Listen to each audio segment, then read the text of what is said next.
it's Aunt Fanny. Hey, today is the day that I'm gonna finally cook that rib roast that I've had in the freezer since the holidays.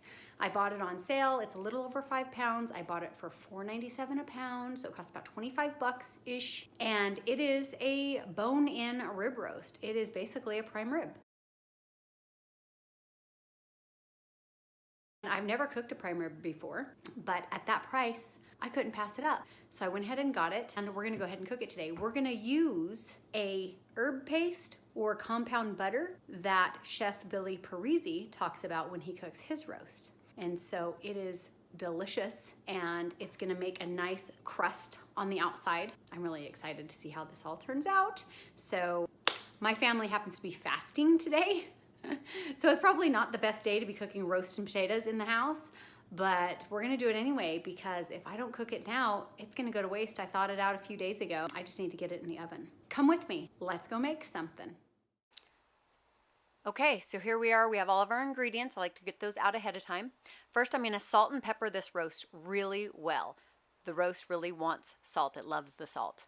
And then I'm gonna start making that compound butter or herb butter. So I'm gonna throw my shallots in. I should have cut them up a little smaller because my blender's not quite strong enough. I got herbs, we got thyme and rosemary. I got extra virgin olive oil, some 12 to 14 cloves of garlic, and then 2 sticks of unsalted butter. And we're gonna blend that up until it's a really nice paste and everything's really chewed up. My poor little blender just really did not have the power to get that done, but it did get it done. So here I am. What I'm gonna do is I'm just gonna smear everything all over that roast, and that's gonna give it its nice crust. So our oven is gonna be ready at 450. And so what we're gonna do first is pop this in the oven by itself with no potatoes for 30 minutes and just really work that crust and get it nice and seared, I guess, on the outside. And in the meantime, I'm prepping the potatoes. I'm getting them washed, cutting any blemishes off, cutting them down to size. These were a little bit large red potatoes, so I just cut them in half. If you want to choose little colorful potatoes, you could certainly do that, whatever it is that you like to go with your roast. If you want to add some compound butter to these potatoes and kind of mix it around in the bowl before you throw it in the pan, I think that would probably be an excellent idea because it does have just a really, really good flavor with that butter. So I'm adding a little EVOO and some salt and pepper to those potatoes, but like I said, add the herb butter if you'd like. I kind of wish that I would have, to be honest, at this point, because it did have a much better flavor than I thought it would. So after those 30 minutes, I'm gonna drop the temperature down to 325 before I put those potatoes in.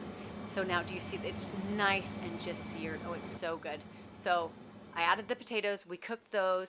You're gonna cook it for about 60 to 90 minutes until you get an internal temperature of about 110 to 115 for a rare to medium rare internal temperature. So you wanna start checking it around 50 or 60.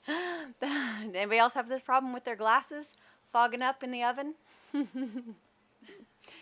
So I'm gonna go ahead and just double check, make sure that that temperature is good. It came out at 118. By the time I got to the camera, it's down to 109, I think is what it was. But it actually is a little bit on the rarer side than what I would normally cook it. I'm more of a medium rare person, but because my family is fasting today, I am cooking it a little bit more on the rare side so that when they reheat it tomorrow, it doesn't just lose all those juices. It is kind of a shame that they have to reheat it, but at the same time, I really needed to get this thing in the oven because I had had it defrosted for a couple days and I was gonna lose it if I didn't cook it, and that would be a shame. So here I have let it rest, and now I've sliced it. As you can see, it's very rare. I have used this for steak and eggs. We've used it for multiple dinners. It has been a fantastic treat to have around the house. Got a little horseradish on the side that we've been using. You can make a little au jus to go with it. Not really great at decorating up the plates, but it was so good. It is so good. So make sure that you take the chance. Get in there, start cooking yourself a rib roast.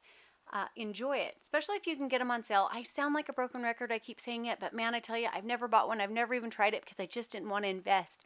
I found this one on sale. I took the chance. I cooked it up. It was so good. You see the little rib bones poking out there? I could have made it fancier, cut some stuff off, but I'm frugal. I like to have all those little meaty, fatty thingies to add all the flavor and all that stuff. So here we go.